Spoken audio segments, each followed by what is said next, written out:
Hello, this tutorial is on how to load a job into the RoadDirect eBoard system, i.e. so when you load the job, it's then visible on your calendar and within the RoadDirect system. So how to load a job to the system. So how do we get to here? On the main calendar where you log in and you land on, you go to the wee plus icon and it'll load up, adding a job. Simple as that. You can also get there from your TMP Planner dashboard, clicking that one there. So we click plus. The first thing we get is always defaults to dates confirmed, i.e. anything confirmed will show on your calendar. Dates not confirmed will not show on your calendar and only in your TMP dashboard. Maybe the clients come in, booked on a job, but don't know when they want to do it, therefore you don't want it on your calendar, because things on your calendar you're going to be doing, but you want it saved in the system so when they call you up and it's ready to go, you can just go open it and then click confirm dates and have it on your calendar. Other options, TMP only. You want the job in the system because you're making a TMP for the client, but you're actually not implementing any traffic management or supplying any other services, so you can save a TMP only job. That is what it is. Quote only, same thing there. And miscellaneous job is a quick, easy way to load a job that's not traffic management related, something really straightforward into the system, just with a few options there of who it's for and what you're doing. Might be dropping off some fences to a school, a work, do some work around the depot, anything that's really not traffic management-y, you can do that. We're going to focus on the dates confirmed here. There is an option, express booking, where it trims out a lot of the fields if you want to get in there quicker, but for the purpose of this video we'll just focus on doing a standard job. I'll just show you if it was dates not confirmed, it'll land in your TMP dashboard and also your TMP onlys, and all these things here will go into here. So then at least you know you've got to make the TMP, but you don't want to display it in the calendar. So this is the master place where you load any job, even if it's a calendar job. When you load it, it said you need to make a TMP. This is managing all the TMPs you need to make. Or dates not confirmed, TMP only, quotes only. So you can go back and fetch stuff if it wasn't a dates confirmed job. So that's a quick, simple way to summarize that. Okay, I'm going to go back to the calendar, open up the job and carry on. So first off, we're going to put who we're working for, and then who they're working for, the principal. That's no different thinking than how you do a TMP now. You're always working for a client, and generally they've got a principal like the council or whatever, so you can do that. You can flip these wee tick boxes around. If the billing person isn't the client, and it's the principal, you just flick that around, and then when you go to invoice the job, it'll be telling you a good reminder of who you're actually invoicing. The clients, you want to make sure, if there's nothing there, that you have loaded them into your resources. So back here, resources, go to clients, watch the wee video, it'll show you how to load in clients. So when you've loaded all your clients, it's going to be a lot faster and easier. Add people because you've got them preset in your system. So someone should have already done that. This is just a wee reminder. So let's go back. Next thing we're going to look at is dates. So if it was just the 18th and I push whatever's set here and I push add, it's going to load 18th, and that's going to be after we save what shows on your calendar. If for some reason they're working all the way through to the end of the month, you can click that. Now when I click add, it's going to show all days. Maybe they're not working Wednesdays or Saturday and Sundays. Quick and easy way to add all those dates without adding those days in the week. Maybe we've got another set of dates, they stop work after that and they continue on in May for one day, and now I'm seeing those dates, I click add. Maybe I want to remove a date, you can manually remove it. Really straightforward. Let's move on to the TMP window dates. That's matching what the TMP is valid for, approved for. So that might be a wee bit bigger in terms of your dates. It's no different to how you think what the TMP is going to be approved for. Whatever dates you put in here, the system will remind you when that's going to expire. This one here is good for your TMP planners, reminding you how soon you need to get this TMP done by. So if you need lead-in days, you can set that. It's another way the system will remind you. And I'll just show you an example of what I mean about these dates here when you're nearing them. So back on the calendar, see these paper clips? Essentially that's your TMPs. See how that one's gone orange? It means it's about to expire, because the system knows the dates you set in is nearing expiring. When it goes red, well, your TMP's expired, and that's where that come from there. So put them in, and then you don't have to worry. You've got the system working for you. The duration, how long the job's going for in total, and then obviously you've got, going for a week, but then how many hours each day they're working. You can set that, and maybe it's different for different date ranges, so you just remember to click save, and then you could add different dates. Maybe the second week they're working for the 12-hour dates, and you can do that. But if it's just the same duration for all those days, then just set them the same. That's what's showing up on the calendar down here on the left. It'll preset the duration for you. Let's carry on. Start time, they're working in the morning. All pretty self-explanatory. Put in your times there. Again, you can add more than, if different days are starting at different times, you can put that in there. If you don't want any of these fields mandatory, I'll show you can get rid of that in a second. But, if you don't have this information now, you don't have to put it in there now. It just means that back on the calendar, it's already starting to preset your times and all that. But you can always go in and add them later. You can see these 3 jobs, they didn't know the duration, so they're just question marks. So if you've got the information, put it in here. If you don't, you can add it later. Don't worry, don't freak out. TMP window times, peak traffic flows, are they working attended day, night? All very common questions we're used to. And then within the clients, you can pre-save contacts that you're always dealing with. So when you click that, you don't have to manually write in it. It already knows that Willie's phone number and all that. So if you're working for different people a lot, all the time, you can manually write it in there. But if you're working for them quite often, you can, when you first put them in here, you can save their details. If it is new but you want to remember for next time, manually write in all this information, click that tick box, and then it's saved to your client as an easy drop down for next time.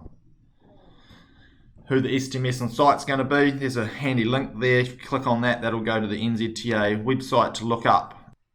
We all know what that is. We just thought we'd put a handy link in there for you. Where they're working, so you can click the wee map or just start typing the address.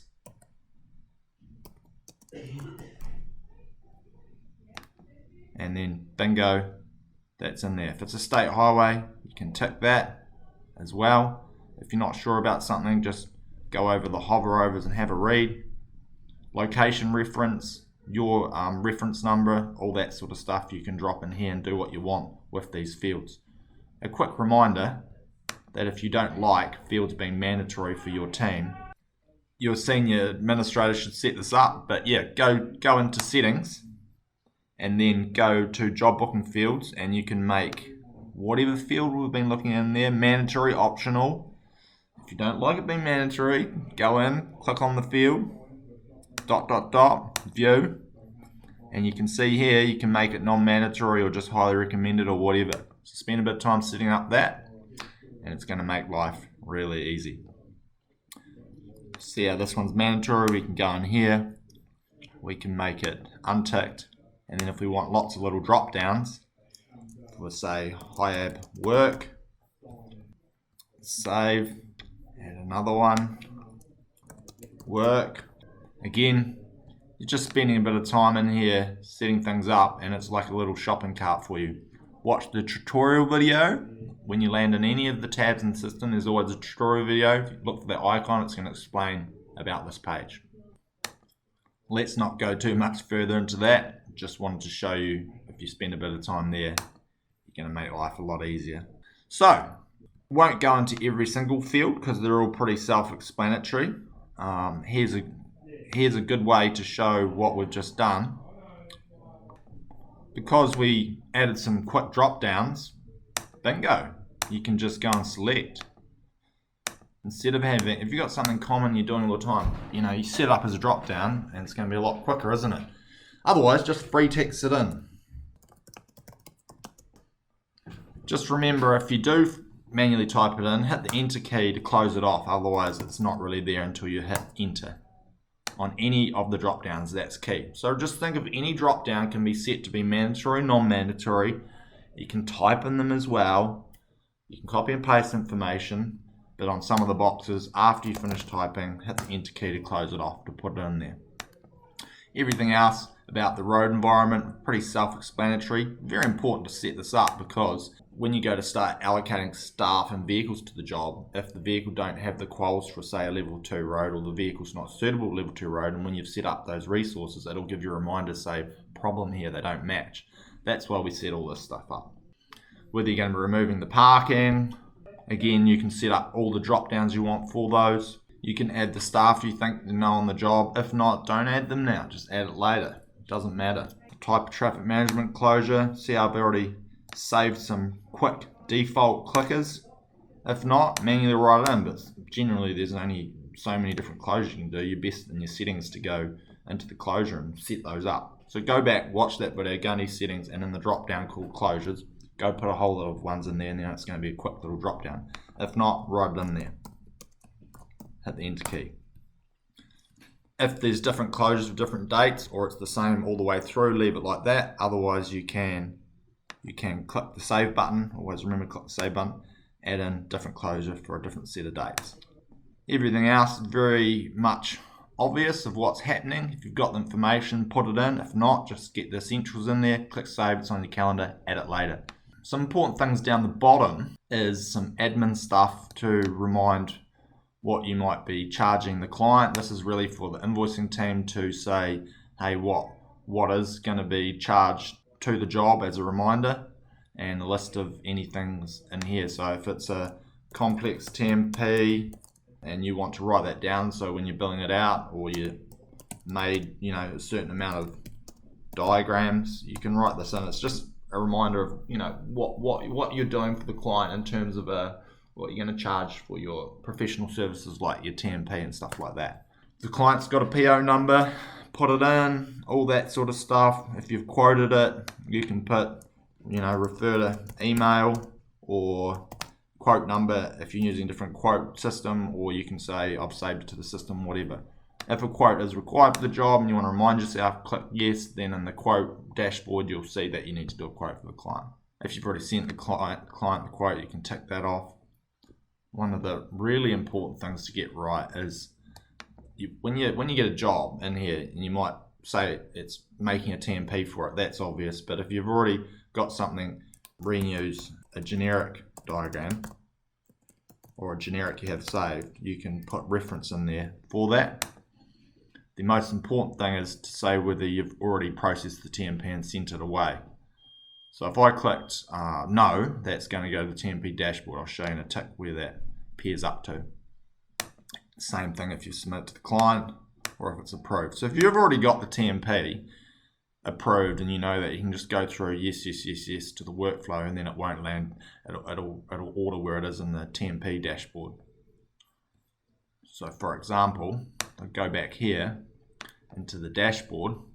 If I clicked yes, it's already been made, it won't land in it's a TMP you need to make.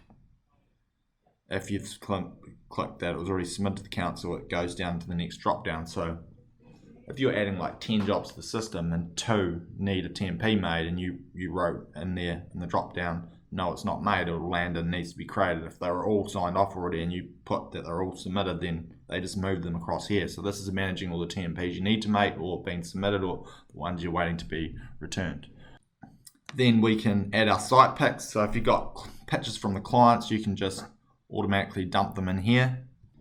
So whether the clients provided you photos or whatever it is, you're generally going to have a picture added to the job, because it's the best way for the planners making the plan or the estimator setting up the site to relate what the actual job is. So you can grab them from your device by clicking this.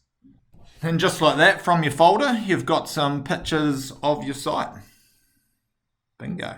You can also just screenshot or just drag stuff on top of this box here. Or you can use the snipping tool. Maybe you're on Google Maps, snipping tool. And maybe I'm working in this area here, make a wee highlight. Client might have already supplied them for you, already got them on your computer, however it is. If I'd done that from here, I'm just then simply click on that there, Control V, boom, just as easy. So there's many ways to do it. We made it as easy as possible so you're not having to spend too much time there. If you've got an approved TMP, grab from your device if it's saved within the Road Direct library, because you can save all the TMPs here, so then you've always got them on the web. or say it's Submitica TMP URL link, you can actually copy and paste that My Worksite's Submitica link there, and what that'll do is it'll have the TMP link to that. So lots of ways to do it, and any other job document stuff you can put into there. Really straightforward. You can create link jobs where there's more than one job linked to a job. Maybe there's different stages or projects, different closures. There's a video on that. I'll let you go into that in your own time if you want to, but that's pretty much it. Go through, have a play. Don't think you have to put in there because the field's there. Don't forget, if you're free texting, push the enter key. Use your drop downs to make things faster. And once we click save, this is going to go to the calendar view. And then it'll pop up the days you've got loaded on here. Any other information you haven't yet added, like staff, you can go and add that close to the time when you know that's going to happen. Thank you very much for watching. For any more information, don't be afraid to reach out to our technical support.